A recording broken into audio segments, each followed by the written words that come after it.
Thank you for joining the Resilient Cyber Show. My name is Chris Hughes, and today I'm joined by Erez Yalon. Erez, thanks for being here. Hey, Chris. Thanks for having me here. Absolutely. I've been following your profile on LinkedIn and some of the research you all been putting out and stuff. But for folks that don't know you, don't know what you're up to, can you tell us a bit about your background? Sure. So I guess the beginning of the background is relatively similar to other people in the cybersecurity field. As a boy, I built my own stuff, managed to break my own stuff, learned alone, did security before it was even considered security. As far as I was concerned, I was doing computer stuff. Later, I learned development, but in the academia, I actually went to other directions around biology and veterinary medicine. But then I came back to my to the areas that I really love and passionate about. Started as a developer until I realized I can break better than build. And then from there, I grew to become what I am now, the VP of Security Research at Checkmarx, because apparently I'm better at managing than breaking. So I'm moving together with my skills. In addition to that, this is what I do a day. At night, I'm also the founder of the AppSec Village at DEF CON and volunteering in several projects of OWASP, one of the founders and the co-leaders of the OWASP API security project, and also advising to several startups. But I think I covered most of it here. Yeah, so you got quite a bit going on. That's very cool. I didn't know you were involved with the AppSec Village stuff, so I'm going to dive into that with you here later on in the conversation too. I know some of the research and some of the things I've been seeing you sharing, via Checkmarx and on your profile and such is focused around software supply chain security. It's been a hot topic, obviously, from obviously the cybersecurity executive order, Log4j, SolarWinds, and the slew of other things that have come of that, those incidents in public, proprietary software vendors as well as open source software. I'm curious from your perspective, being on the research side, what are some of the most interesting developments you've seen in, say, the last, 12 months or so around software supply chain security? Okay, so software supply chain security in general, I think is the latest scope in the huge scope of application security. Application security as a traditional way of looking at security was usually, just looking at what I'm doing, and then suddenly we realized that, wait, most of my code is not even mine, and the processes are not something that I started. And I think we are seeing a very, very quick increase around that in the last, you said 12 months, but probably a bit more. We see a big rise in malicious packages being introduced into the ecosystem. There are many attacks to open source packages. The repositories like NPM and others. Sometimes we see old methods like typo squatting, which is something that is not new, or new methods specifically for the open source package ecosystem like starjaking or repojaking. And in parallel, we see attackers actually feeling more and more comfortable in these areas. We see them invade into more areas under this umbrella term of software supply chain.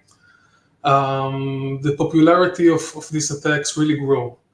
We see junior pen testers using these attacks, and we're seeing state actors using these attacks, some for very, very broad and catch-all attacks.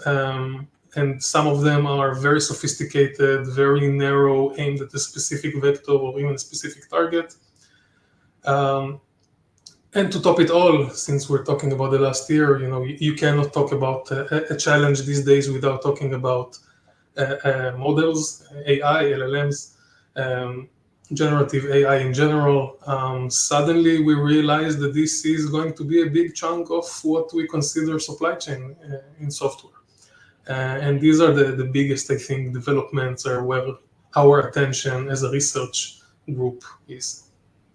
Yeah, I think you're spot on in terms of both it being a subset of the broader kind of application security, and also now AI being part of the conversation of whether we're talking about attacks against, proprietary large AI service providers or platforms, as well as like open source, models and things like that are going to be used by the community. We're seeing a lot of that happening as well.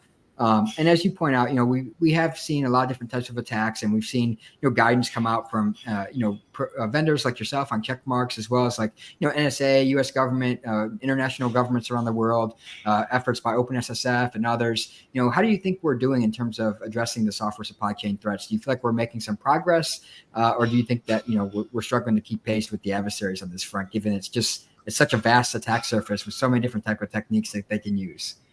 Yeah. So I think both. I think we are making progress, but I think we are still struggling to catch up.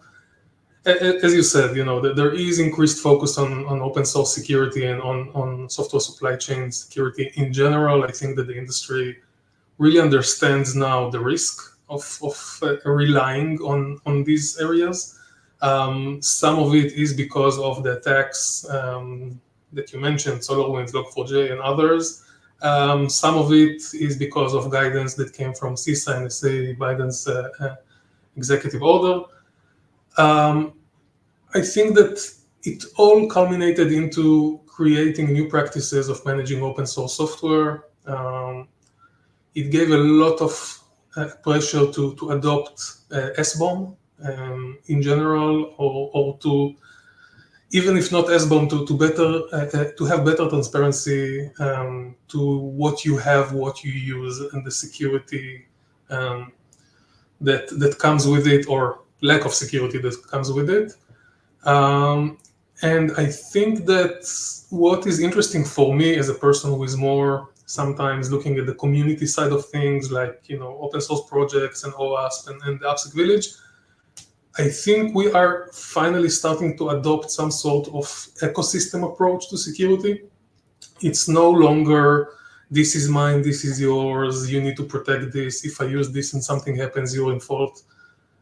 This is something that we are slowly seeing in the jargon, in people less blaming, open source maintainers, and this is, I think, the biggest headway that we're doing, that we're having, moving forward as an ecosystem. As you said, we are behind. It will take more effort, more time, and more attention. And if you want to dig a bit more about my opinions about SBOM, feel free, but SBOM is just the first step. Yeah, I'm actually going to do that. I actually spoke last week at CISA's SBOM Orama, the winter event last Thursday, I want to say. Yeah. What are your thoughts on SBOM? Obviously, we've seen a lot of traction around, pushing for the use of SBOMs to drive transparency. We have, the Cyclone DX, SPDX, led by OWASP and Linux Foundation and so on. In your role as a researcher and a practitioner, how are you seeing people use SBOMs, or is there a reluctance to adopt these artifacts? What are your thoughts around SBOM in terms of utility of, mitigating attacks, or at least providing better transparency and so on? Okay, so as I mentioned, I think this is a must. This is not something we can skip. This is something we must have as the first step of transparency into what we have. It's not even transparency outside. It's transparency to understand what I have in my software, in this solution that I create. The problem starts when the SBOM is the goal. Is basically when I believe that I need an SBOM for the sake of having an SBOM. Okay, if I have an SBOM and I'm going to put it on my shelf, it will going to have very little effect on my security stance. The SBOM is the first step. It's crucial and it's necessary, but this is the first step. Then you need to understand, what do I do with it? How do I actually act upon it? What does it mean if this parameter or that parameter are different?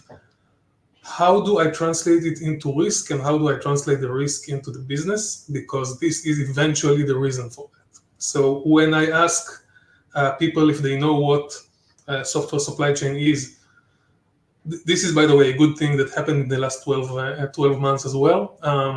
I hear more yes than no. Not all of it is accurate, but this is a different conversation.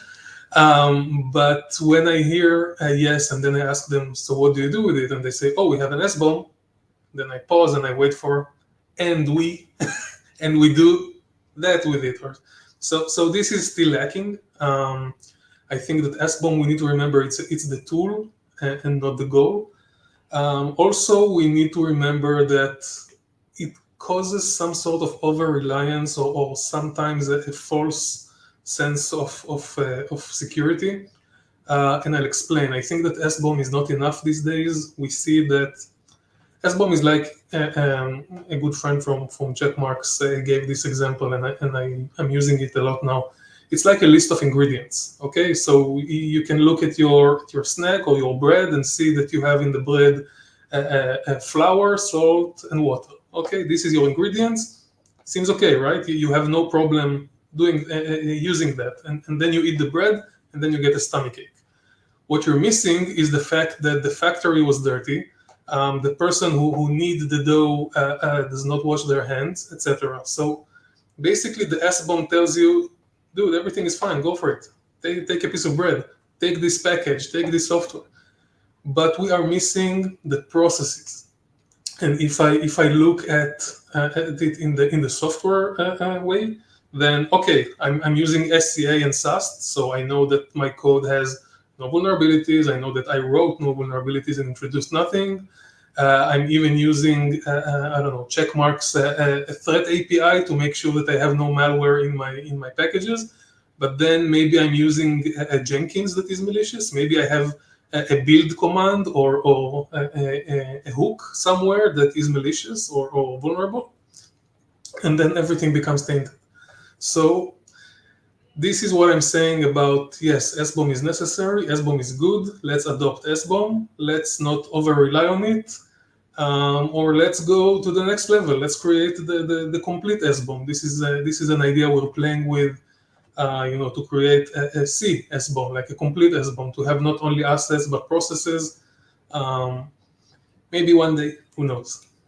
Yeah, no, I really like your take there, and that was kind of part of the conversation last week at the CISO event. Was it's kind of SBOM has overtaken the conversation a bit in software supply chain security, where it's become the end all be all, when really it's just one tool in a toolbox of things we could be using to mitigate risk around software supply chain security. And I like where you're going with, thinking about the broader process. That's where we're getting to things like attestations around, build environments and what was done by whom, under what circumstances, on what system, and so on. All that's relevant too, in addition to just the end artifact of an SBOM. So I really like where you went with that. And since you brought up open source security, I wanted to ask you as well, it's one thing that you have, third-party risk management and cybersecurity, supply chain risk management around your vendors and products and so on. But what are your thoughts around, the open source software ecosystem? We've seen a lot of, like you said, malicious packages and things occurring in that space. And sometimes they're CVEs, but those are kind of lagging indicators of risk. There's a vulnerability at that point. What do you think about, leading indicators of risk, or some things that people could be doing from a proactive perspective around, securely consuming and using open source, for example? Yeah, so this is an ever, this is getting more and more complex. I think that if 5, 6, 7 years ago I was talking about open source issues and I heard CISOs or AppSec managers saying, okay, so we won't use open source. It was funny back then and it's funny now. Obviously, this train has left the station long, long, long ago. So this is not an option anymore, right? What we need to do is, first of all, try to be a bit more self-reliant. For example, if you need a specific feature of, I don't know, pushing text to the left, maybe you don't have to download an open source, library with very, very complex functionality just to push text to the left, and you can do it yourself. This is not a recommendation that developers like, and I understand that. But be a bit judgmental. Maybe it's something you can do in 10 minutes, then do it. So this is kind of to try and lower the attack surface. Obviously, it's not scalable, and the really complex things are the things that we're using. Try to have them from known sources. This is where SBOM and tools that are doing SCA scans are actually helpful. But then again, there comes a moment in time where you suddenly have a CVE for your specific library, and then you need to decide: am I actually using the class or function that is vulnerable? Is it something that I'm using all the time? Is it critical? Is it something that I can easily replace? Maybe I am not well updated. Maybe I have a version like 6 versions ago, and I know that if I'm going to update it now, it's going to break everything that I have. So you need to be prepared for that. Try to be on the latest. But then again, I cannot update thousands of packages every year just because I want to be updated. So I'm currently at a point in my answer to you where every practitioner is. They know that they have a lot to do. They know what they need to do. They usually don't have the time to do that. What we're trying to do is to help them to be a bit more proactive. And this is something that you already talked about, trying to understand as soon as possible that something is wrong, help them to understand as soon as possible how bad it is, how the risk looks like. Is there really a risk? If it's not something I'm using, yes, I want to fix it, but maybe I don't need to wake someone up at Saturday at 2 a.m., for example, which is a big difference than doing it, Monday or Tuesday morning to some people. And then when we have that figured out, which is not an easy task, suddenly we have all the areas around malicious code that is crawling into our open source packages. Sometimes because good people turn evil. Sometimes it's because good people turn over the work to evil people. Sometimes it's just because you wrote a mistake and fallen into a typo squatted package. There are many reasons and many ways to fall. The thing here you must be proactive, because unlike a vulnerability, when we're talking about CVEs, when you have something malicious, if you run it once on your machine, especially if it's a machine of development that has some sort of access to production, it's basically game over. This is the equivalent of normal virus or any other malware that we know. This is running one time and that's it. These are the things you need to find before you run them, before even you are committing your code for the first time. And this is really the biggest challenge that we see around open source. You must be proactive. It's no longer scanning your code and looking for something. It's making sure that your code does not have the potential of using something that is dangerous, malicious, or anything like that. Because unlike a CVE that tells you, oh, there's a vulnerability, there is some sort of chance it will be used. No, when you have malware in your code, in the code you're running on, in your testing environment, in your development environment, wherever, this is bad. Everything stops. And this is the latest problems of practitioners that we see at the moment. Yeah, I like where you were going with that in terms of starting to get towards kind of a bit of like a posture management, not looking at like lagging indicators of risk like vulnerabilities or known vulnerabilities, but actually looking at proactive indicators of risk before they become a problem. But I did want to raise one question from the audience here, because I'm curious, both from your perspective as a researcher, practitioner, as well as Checkmarx, we know that we're dealing with a lot of, cognitive overload of vulnerabilities. There's thousands of vulnerabilities, hundreds of thousands, millions of vulnerabilities and backlogs, depending on the organization's size and complexity. And someone asked, what priority metrics do you use for vulnerabilities? For example, to help developers or engineers prioritize fixing. We have things like known exploitation, SysAkev. We have exploitability, probability with EPSS, for example, reachability, severity. Where do you see people kind of making headway in terms of efficient approaches around prioritization? Okay, so I think that all of the above, but it must be prorated in a way.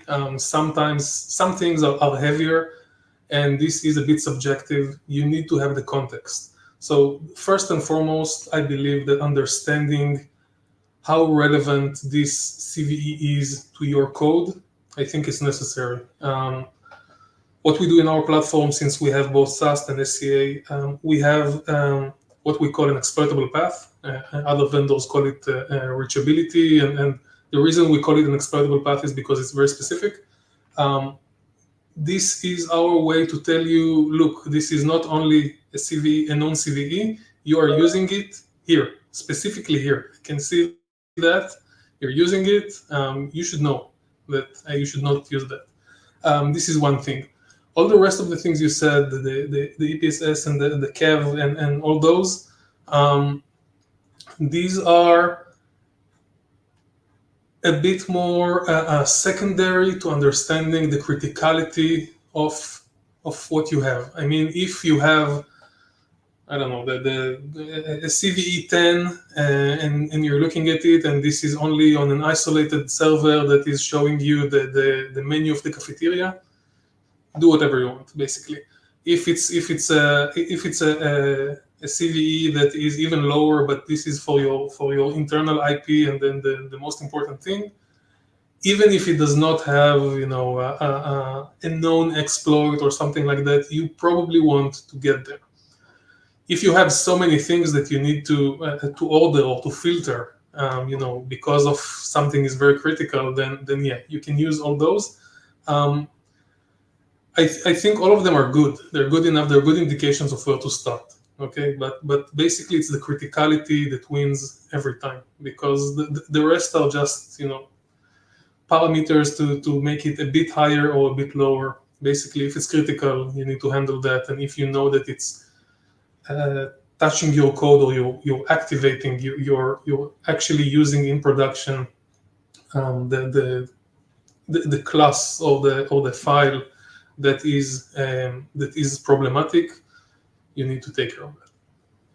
Yeah, I like your answer there. I think as you point out, there's no replacement for business context or organizational context. That's going to be the most critical piece of it before known exploitation or probability or et cetera, things like that. You need to know what's specific to your organization, the type of data it's on a system, the exposure of a system, the criticality of a system to your organization and operations, and so on.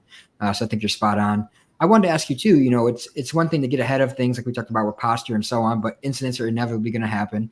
How do you think incident response has or should evolve, for organizations that are trying to make sense of the modern landscape of open source, cloud, SaaS, third-party providers and platforms? What do you think the future of incident response looks like in this kind of complex landscape? That's a tough one.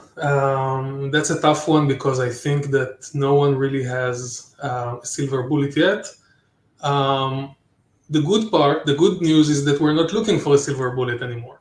At least that. We're trying to improve things. Incident response was when we didn't have things like open source and all that. It was relatively easy and contained and maintained. Currently, things are all over the place. If you don't have your specific allowed repo to use libraries from, or Artifactory, or things that are allowed ahead of time, this is going to be very, very hard. Also, as I said, as an incident response person, what do? You have a CVE. Let's even say that you decided that you want to act upon it. Do you fix it and then lose track of the version? By the way, if you change a version, if you fork it and fix it, suddenly you have no CVEs anymore because this is not an original thing. So maybe why not do that? Do you actually try to update it and suffer from any breakage that can come with it?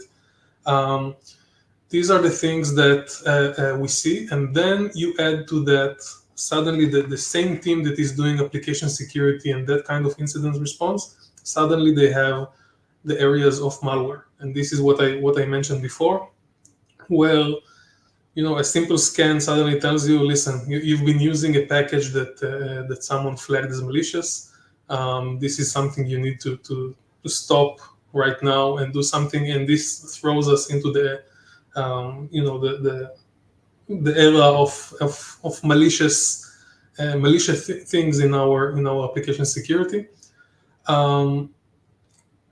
The amount of work that needs to be done in incident response right now, and you mentioned, the cloud and API security and all these things that we have. Sometimes we're afraid to say how little control we have over them sometimes, and we're losing our north.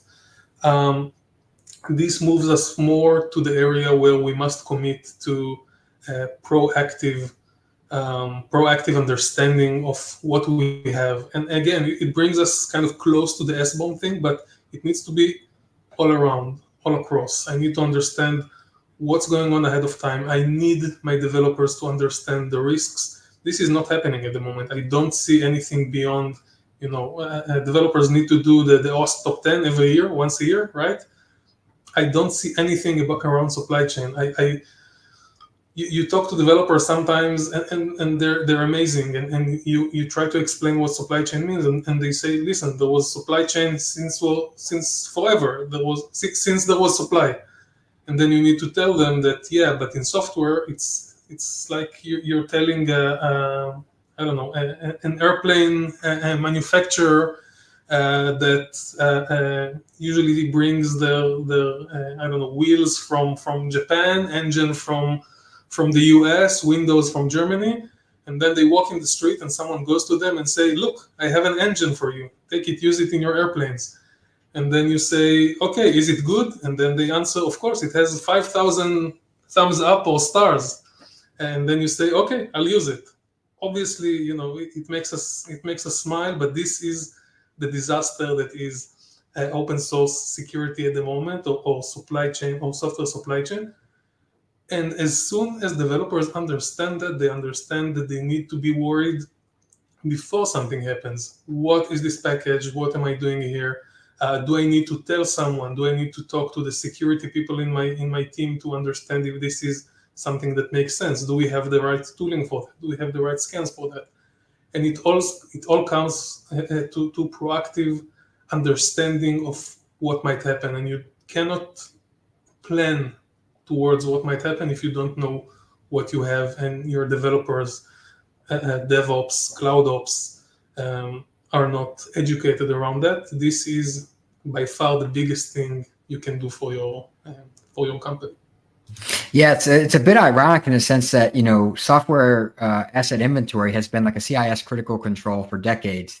And here we are now in 2023, 2024, saying, hey, maybe we should know what we're using, from whom and from where. And it's like, yeah, that's kind of been a thing for a long time. We just haven't been doing it when it comes to open source in particular. So I think that the malicious actors have realized that, and they're taking advantage of that. And our organizations are scrambling to get that inventory in place and understand what they're using, what their suppliers are using in products that they're consuming, and so on. So I think you're spot on. And then ultimately, as you put it, without that inventory, you'll be ill-equipped to respond when an incident does happen, because you don't know where it resides in your enterprise or what you're actually using, or what systems are impacted, and so on. I also wanted to ask you, I know Checkmarx has a bit of an AppSec platform, SaaS, DAS, secrets management, infrastructure as code scanning. You have a comprehensive offering. There's been, and I'm sure you've noticed this in the last, especially the last few weeks, there's been a heated debate in the industry about platformization is the term I think I heard, versus, point products, and like which one's, more superior, which way we're going to go. What's your thought on the kind of the debate between best of breed versus point products, or versus platforms? I'm sorry. And do you think the two will always exist? Where do you fall on that kind of spectrum of the debate? Okay, so I might be a bit biased because, at Checkmarx, we decided to go around the consolidation of tools and platform. And I'll explain my thought here and what kind of led us towards this. It was not an easy or quick path. This is something that we're slowly transitioning into in the last, 4 or 5 years.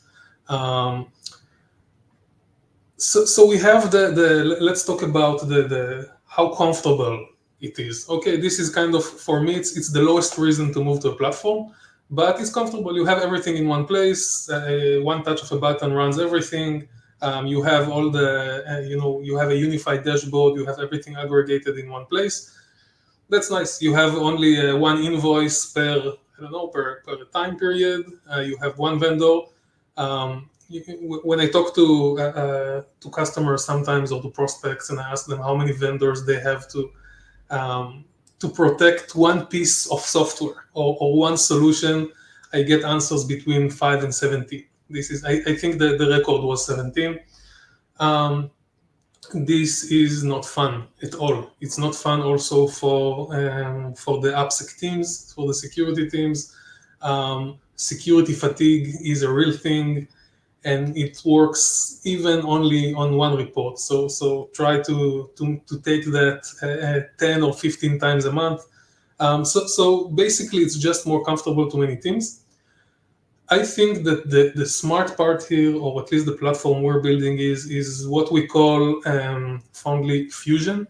The idea is not only to have all the results in one place, but have the results speak to each other and actually explain to you what is more risky. I found this, but it's more critical than you know, because look what the other engine found. So it's basically understanding how these results talk to each other. And I'll give you an example. What if you run your SAS scanner and you see that, I don't know, a credit card number is being written into an S3 bucket? Is this okay or not? I don't know. Maybe it's part of how I actually work. Maybe from this S3 bucket, it goes somewhere else and being used for payment. Now let's put that aside and let's look at another tool of infrastructure as code. Let's say that we scan S3 buckets and I see that a specific S3 bucket is open to the public. Is that okay or not? I don't know. I have no idea. I have no context. Maybe it's your profile picture that goes out. But I see that you already know where I'm taking this. What if you have these two results? One telling you, look, your SAST found that you have credit card numbers go into that S3 bucket. Oh, by the way, your infrastructure as code scanner found that this bucket is open publicly. Is this a difference? Yes, it is. It's a huge difference. This is the difference that wake people at 2 a.m. at Saturdays. So for me, the platform is about that. It's not about the aggregation. It's not about that. It's about having a smart, let's call it discussion between the different engine, between the different scans, in order to be able to give you the right risk. And again, this brings us to risk, because eventually this is what will affect a developer or the decision of a company. Okay, I have a limited amount of time. Let's say I have a sprint to fix things. What am I going to do during that sprint? What are the most important things? Or I have now 1 day, or I have a critical, is this something I need to do?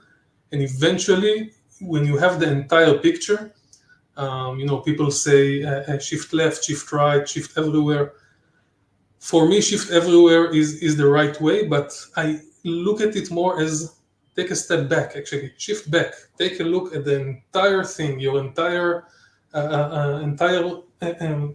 solution from the get-go, from the source up until it goes into production.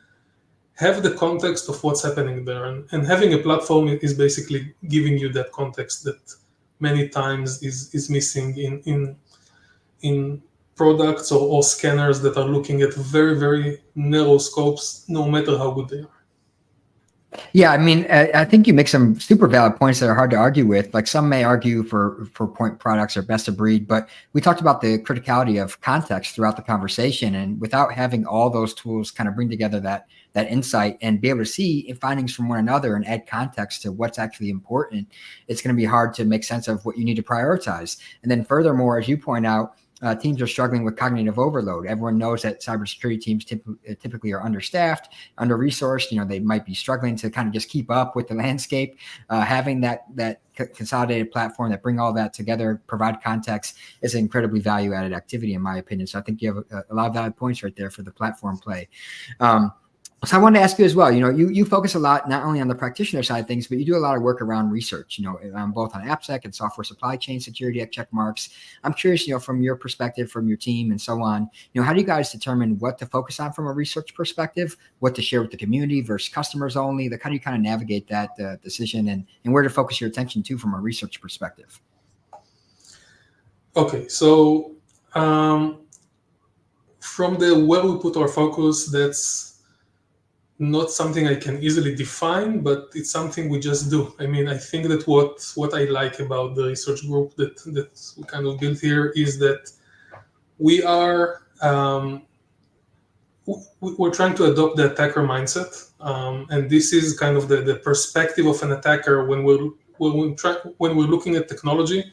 The first reaction is what might go wrong and how can I exploit it.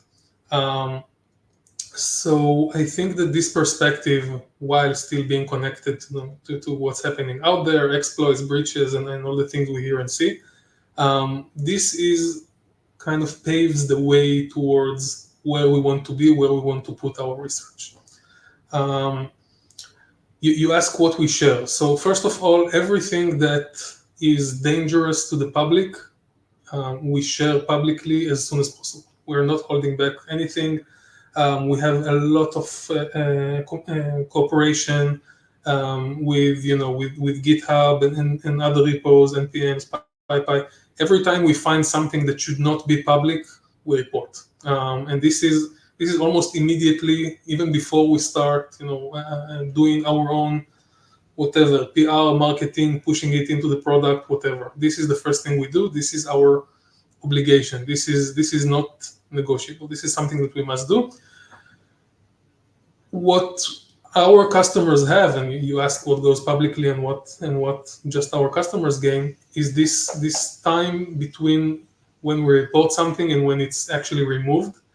Unfortunately, it can be days, sometimes even weeks, which is still makes me dizzy to see sometimes a malicious package we reported and still on for a month and actively being downloaded. So basically, this is where our customers gain, but we never hold back. Also, there are many times you report a package and then it's just the response is bloop, it's gone.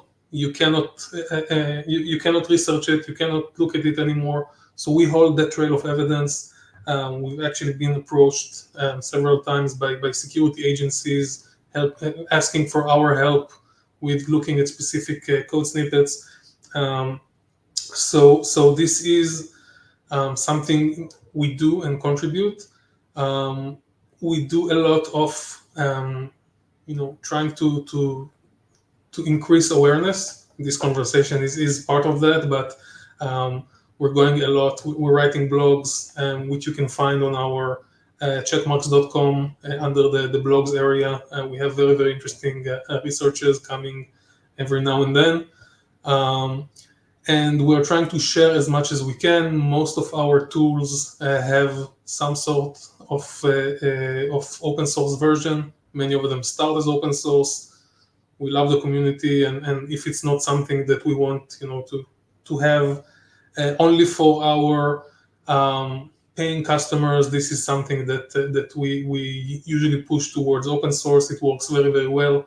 The example is the infrastructure as code tool that is called Hughes. It has the exact same abilities as an enterprise customer, and if you're just a standalone free user of that, the same with our secret solution. This is our contribution. This is what we feel we must do all the time. Going to conferences, sharing knowledge, coining some abbreviations, infecting everyone with them, etc. So this is what we do. Yeah, I'll say, that's what caught my attention about Checkmarx is, in a sea of, we have a lot of security vendors. You all are very proactive about sharing knowledge, expertise, findings with the community, resources, whether it's tools or insights and so on. So definitely recommend checking out the blog for folks. I did want to ask, before I let you go here in a couple of seconds, we did have a question come in about AI. So of course we got to touch on AI. The question was, how do we secure AI or Copilot, generated code and solutions? Any thoughts around that?